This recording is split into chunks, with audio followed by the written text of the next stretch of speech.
High guys, welcome to my channel Ayshika cuisine. আশা করি তোমরা সকলেই ভালো আছো। আজকের রেসিপি পটল পসন্দা।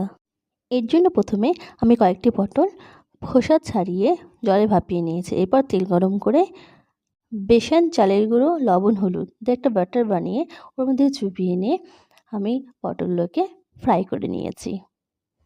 পটলগুলি যখন একদিকে ভাজা হয়ে যাবে, প্রত্যেকটা পটলকে এভাবে উল্টিয়ে দিতে হবে।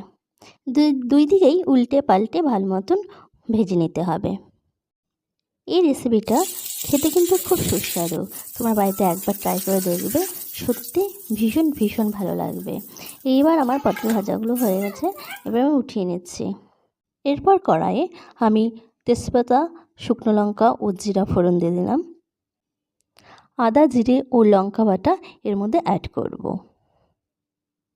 তারপর ভালো মতো মশলাটা কষাবো।